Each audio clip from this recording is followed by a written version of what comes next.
息。一発もらったのは自分への戒めだ。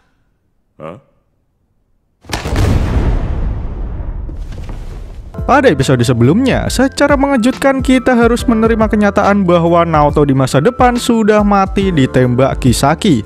Untungnya, Takemichi berhasil kembali ke masa lalu sebelum ia menyusul Naoto ke alam barzah, sehingga ia masih mempunyai kesempatan untuk mengubah masa depan. Setelah kembali ke masa lalu, Takemichi langsung berdiskusi dengan Draken dan juga Mikey mengenai sosok Izana Kurokawa. Namun tanpa diduga, Emma mengatakan jika Izana adalah saudara laki-lakinya. Bagaimana kelanjutan ceritanya? Mari langsung saja kita bahas alur cerita Tokyo Revengers episode kali ini.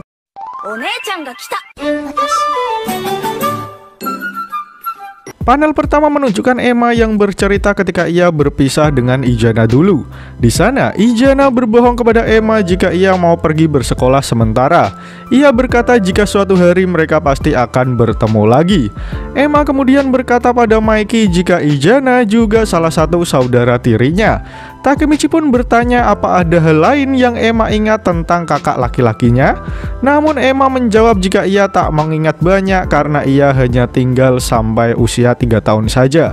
Namun Emma mengatakan jika Izana sepertinya sangat akrab dengan Shinichiro.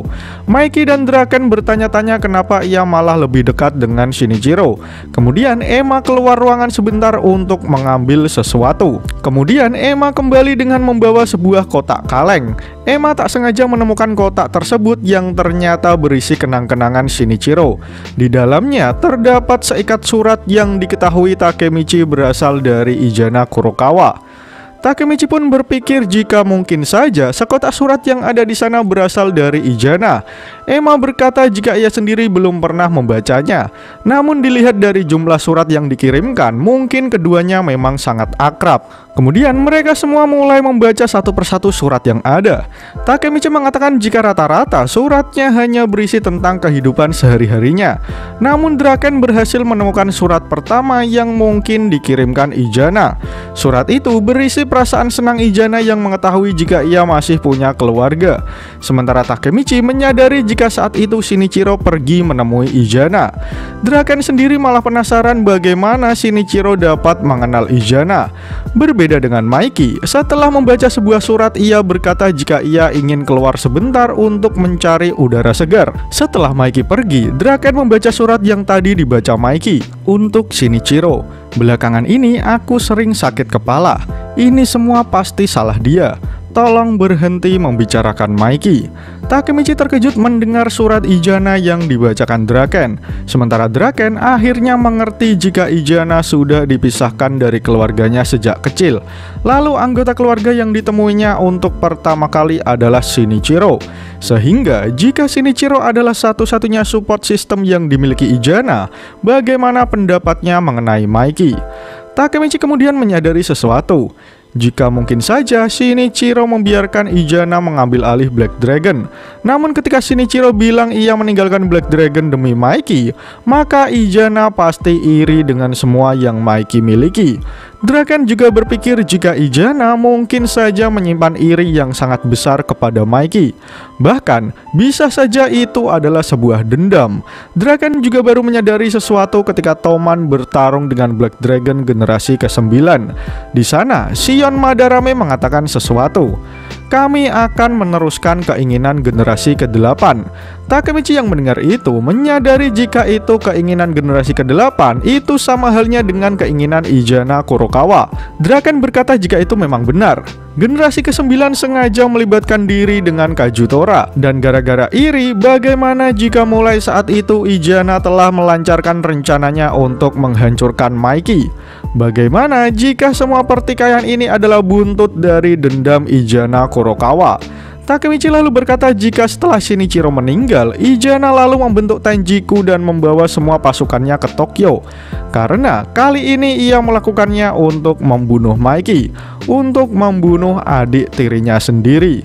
Sebelum kalian lanjut nonton, bantu kami untuk menekan tombol subscribe dan nyalakan loncengnya supaya kalian tidak ketinggalan informasi menarik dari channel Tokunime. Scene kemudian menunjukkan Takemichi yang mengobrol bersama Chifuyu. Di sana, Takemichi menceritakan semua informasi yang telah ia ketahui kepada wakil kaptennya. Setelah menceritakan semuanya, Takemichi berkata kepada Chifuyu jika mulai dari sekarang ia akan menangani semuanya sendirian. Sontak Chifuyu kaget mendengar pernyataan Takemichi. Lalu ia bertanya alasannya. Kemudian Takemichi berkata, "Naoto sudah mati. Aku benar-benar sudah tidak mempunyai kesempatan untuk kembali ke masa depan. Tidak ada kesempatan selanjutnya. Aku tidak tahu kenapa, tapi entah bagaimana kita akan berdamai dengan Tenjiku. Akan kuakhiri semua pertengkaran dua saudara bodoh ini. Aku akan membunuh Izana dan juga Kisaki." Sontak Chifuyu sangat kaget mendengar semua perkataan Takemichi. Namun Takemichi memohon supaya Chifuyu dapat memahaminya. Tapi Chifuyu bertanya mengenai masa depan Divisi 1. Takemichi mengelak karena ini adalah pertarungan pribadinya. Hal itu membuat Chifuyu menyuruh Takemichi untuk menyampaikannya sendiri kepada semua anggota Divisi 1. "Saat kau mengundangku, aku juga memanggil mereka semua. Dengar ya Takemichi, ini bukan hanya pertarungan antar saudara. Shinichiro menciptakan geng legendaris, dan ketika Izana mewarisi itu, dia malah menghancurkannya. Kemudian Maiki lah yang menghancurkan geng legendaris tersebut. Di tengah-tengah kekacauan itu, Toman terlahir dan aku bertemu dengan Baji. Pertarungan saudara ini berhubungan dengan Toman. Ini juga merupakan pertarungan bagi kita semua anggota Toman. Oleh karena itu, ini juga pertarungan Divisi 1 juga. Bicaralah dengan mereka. Aku yakin mereka pasti akan mendengarkanmu. Akan tetapi kau tidak perlu bicara tentang time travelmu. Itulah yang seorang pemimpin seharusnya lakukan, kan Takemichi?" Lalu tiba-tiba semua teman-teman Takemichi berteriak jika ia akan selalu mendukung Takemichi. "Dulu kami hanyalah budak dari anak-anak nakal, tapi Maiki sudah menolong kami. Persetan dengan Izana Kurokawa. Musuh Maiki adalah musuh Toman. Bukankah sudah kami bilang kalau melakukan semua sendirian itu tindakan yang bodoh?" Bahkan Akun berkata jika ia bersedia membantu Takemichi jika ia memang benar-benar ingin menusuk Izana Kurokawa. Bahkan Yamagishi mengira jika pertarungan antar saudara ini akan menjadi pertarungan tergila. Chifuyu lalu berkata jika divisi mereka tidak selemah yang Takemichi pikirkan, sehingga ia meminta Takemichi untuk tidak melakukan semuanya sendirian. Takemichi tersenyum karena ia masih mempunyai teman-temannya yang berharga. Sesaat kemudian ia berteriak untuk memulai rapat Divisi 1 di kamarnya. Namun tiba-tiba seseorang memanggil Takemichi dari luar rumah. Takemichi pun melihat seseorang dengan seragam Toman berada di bawah dan meminta Takemichi untuk turun menemuinya. Setelah itu, orang tersebut mengetuk pintu mobil dan muncullah Kapten Divisi kelima, Muto Yasuhiro. Chifuyu berkata jika pasti akan terjadi hal buruk, karena di dalam Toman Muto adalah orang yang berbahaya. Tak lama kemudian Muto turun dari mobilnya dan menyapa Takemichi. Sementara Chifuyu meminta Takemichi untuk berhati-hati. Tapi tiba-tiba semua teman-teman Takemichi langsung disandra oleh puluhan anggota Divisi kelima. Saat hendak meminta penjelasan dari Muto, tiba-tiba Kapten Divisi kelima itu langsung menghajar Takemichi tanpa ampun. Berkat pukulan yang dilepaskan Muto membuat Takemichi terlempar beberapa meter. Takemichi masih belum mengetahui apa alasan Muto melakukan semua ini. Sementara Muto masih saja terus menghajarnya. Berkali-kali wajah Takemichi menjadi sasaran empuk pukulan Muto, hingga Chifuyu berteriak supaya Muto berhenti melakukan tindakannya. Karena tidak tahu apa yang sebenarnya terjadi, Takemichi berteriak pada Muto untuk tidak melanggar peraturan Toman yang menyuruh mereka semua untuk tidak menyimpan rahasia. Namun Muto masih saja terus menghajar Takemichi. Setelah Takemichi sudah terlihat tak sadarkan diri, Muto baru berhenti memukulinya. Semua teman-teman Takemichi masih bertanya-tanya apa yang sebenarnya terjadi, karena mereka yakin Takemichi tidak melakukan kesalahan. Kemudian Muto berkata, kau melakukan pekerjaan yang sia-sia dengan semua permasalahan yang disebabkan oleh Izana. Takemichi yang sudah tak berdaya masih belum memahami apa yang terjadi dengan dirinya. Kemudian Muto meminta wakil kaptennya Sanju untuk memasukkan Takemichi ke dalam mobil. Setelah Takemichi sadar, ia tidak bisa melihat apa-apa karena di dalam ruangan tersebut sangatlah gelap. Kemudian terdengar seseorang memasuki tempat tersebut dan bertanya kondisi Takemichi. Orang tersebut adalah Muto. Takemichi lalu bertanya apakah Muto berniat untuk mengetahui keributan dengan Tenjiku. Namun Muto malah menyuruh Takemichi untuk menoleh ke sampingnya.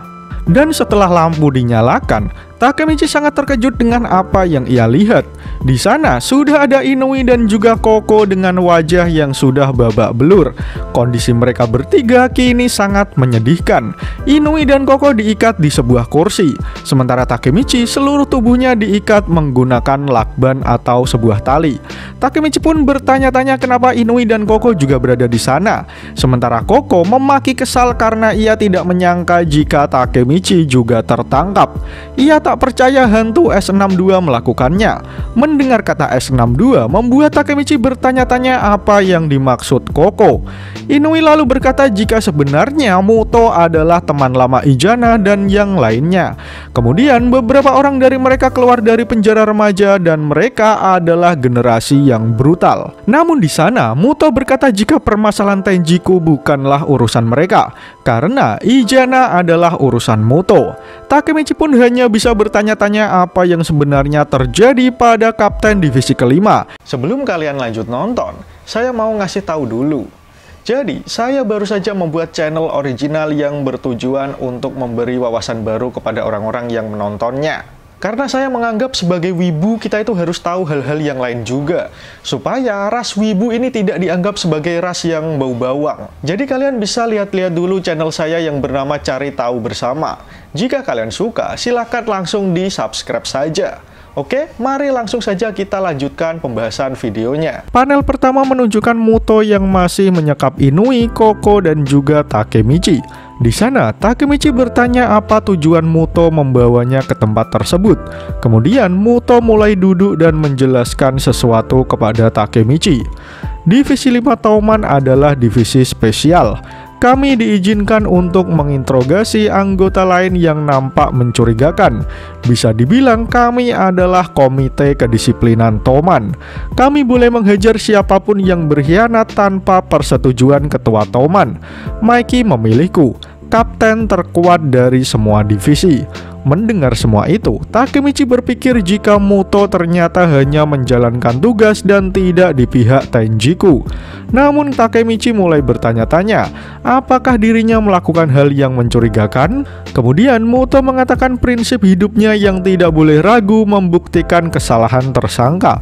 Takemichi lalu mulai bertanya apa yang mencurigakan darinya. Kemudian Muto berbalik bertanya siapa sebenarnya Takemichi itu, karena Muto sama sekali tidak pernah mengetahuinya.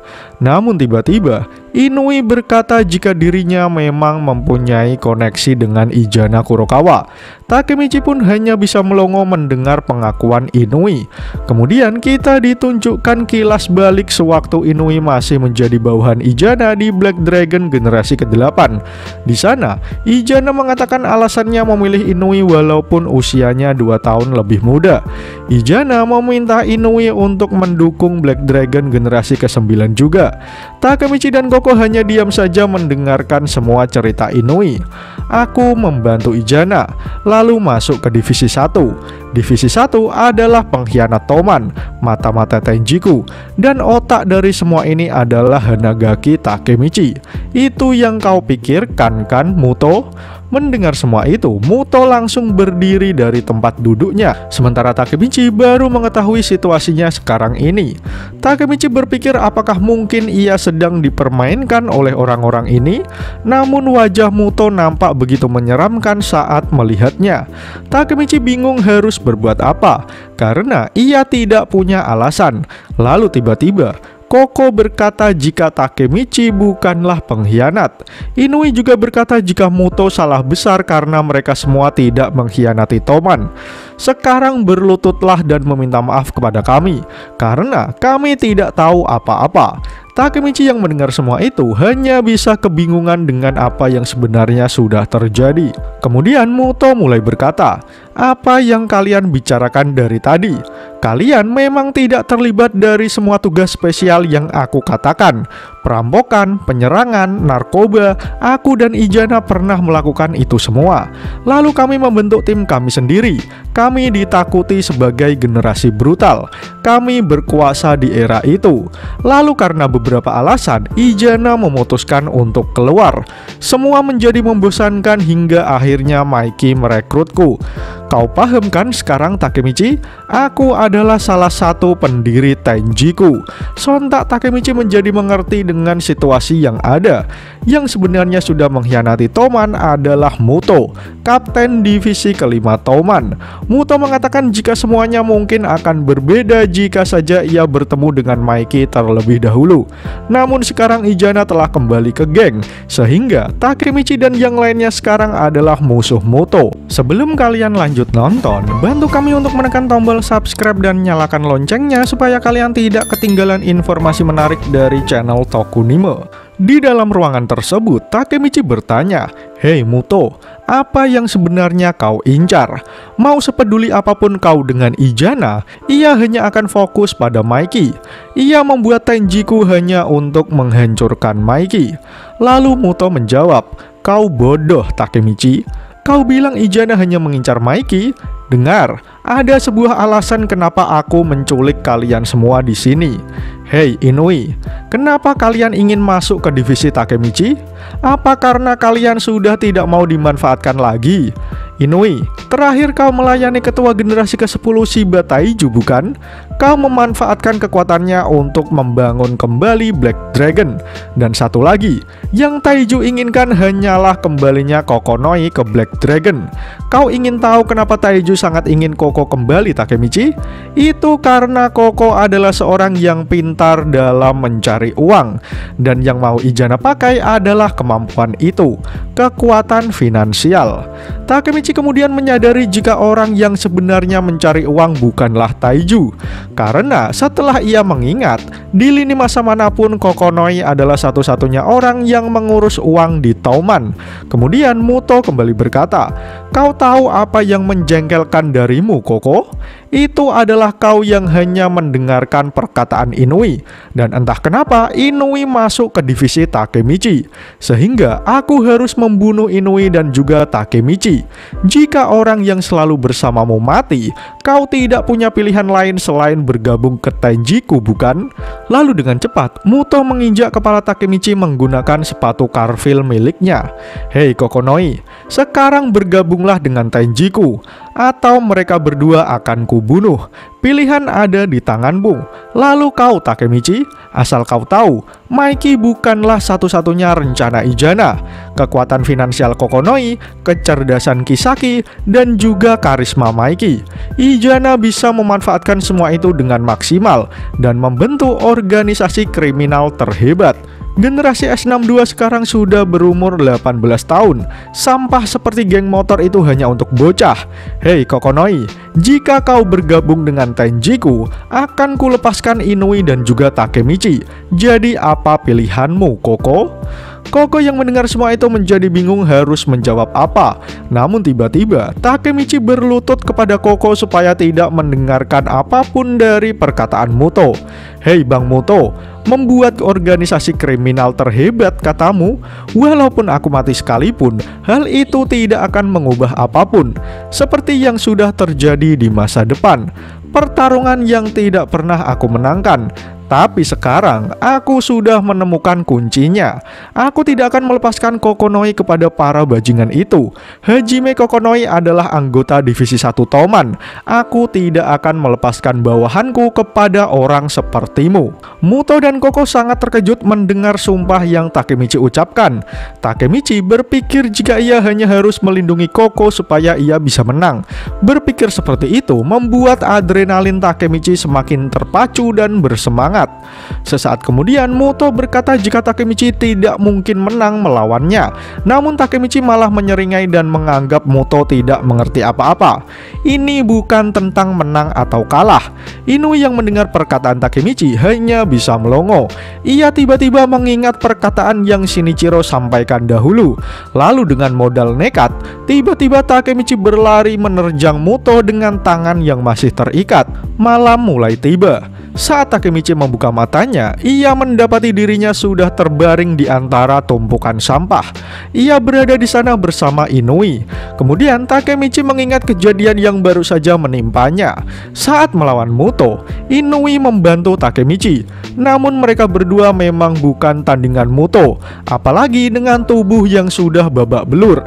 Di sana Muto mendesak Kokonoi untuk segera memberikan keputusan, karena jika tidak ia lakukan, kedua teman-temannya benar-benar akan mati. Melihat semua itu, Koko terpaksa menyuruh Muto untuk berhenti memukuli Takemichi dan juga Inui. Koko berkata jika ia akan menurut, namun ia meminta Muto untuk melepaskan Inui dan juga Takemichi. Itulah apa yang sudah terjadi hingga Takemichi harus menggendong tubuh Inui untuk menuju ke rumah sakit. Di sana, Inui meminta maaf kepada Takemichi karena tidak bisa melindungi Koko. Namun dengan tersenyum, Takemichi berkata jika itu bukanlah sebuah masalah. Lagi pula, Koko tidak akan dibunuh oleh mereka karena Tenjiku sangat membutuhkan Kokonoi. Inui, aku salah menilai tentang dirimu. Aku mengira kalian berdua berada di pihak Tenjiku ataupun geng lainnya, tapi kalian malah membantuku. Bahkan Koko mengorbankan diri supaya kita bisa selamat. Kalian berdua adalah orang baik. Kalian berdua adalah temanku. Aku tidak akan membiarkan Koko berada di Tenjiku. Akan kulakukan apapun untuk membawa dia kembali. Itu adalah alasan kenapa ini tidak menjadi masalah, Inui. Kemudian Inui bertanya bagaimana cara Takemichi membawa Koko kembali. Takemichi pun menjawab jika ia akan memikirkannya mulai dari sekarang. Mendengar jawaban itu, Inui malah tertawa mengejek. Takemichi pun berkata jika ia serius akan menemukan caranya. Namun Inui malah menyuruh Takemichi untuk mengikutinya. Kemudian Inui mengajak Takemichi menuju ke tempat persembunyiannya dengan Koko. Di sana mereka menyembuhkan luka yang didapat dari pertarungannya melawan Muto. Inui kemudian berkata, aku punya alasan kenapa aku ingin menghidupkan kembali Black Dragon. Koko, dia selalu bersamaku kemanapun aku pergi. Walaupun aku orang yang tidak berguna, ia selalu mendukungku. Karena itu, aku rela mati demi Koko. Dan aku juga mempercayakan hidupku padamu. Tolong jadilah penerus Black Dragon, Takemichi. Jadilah ketua Black Dragon generasi ke-11. Inui mengatakannya sembari berlutut di hadapan Takemichi. Di sana, Inui meminta Takemichi untuk menyelamatkan Koko dan menyelamatkannya. Kemudian chapter pun berakhir. Pada chapter kali ini, kita mendapati fakta bahwa pengkhianat yang ada di dalam tubuh Toman adalah Kapten Divisi kelima, yaitu Muto Yasuhiro. Ia sengaja menculik Inui dan Takemichi supaya Koko mau bergabung bersama Tenjiku.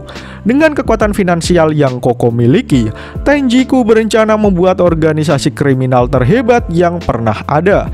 Takemichi masih mencoba melawan bersama Inui, namun kekuatan Muto benar-benar luar biasa.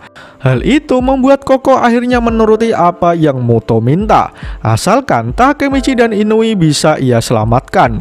Menarik untuk menanti bagaimana kelanjutan cerita Tokyo Revengers di chapter selanjutnya. Jika kalian suka dengan pembahasan kali ini, jangan lupa share video ini ke sosial media kalian ya. Atau jika ada request, kritik, dan saran, langsung saja sampaikan di kolom komentar di bawah. Karena kritik dan saran kalian akan membuat channel ini terus berkembang. Akhir kata, terima kasih sudah menonton video ini hingga akhir. Sampai jumpa di video selanjutnya.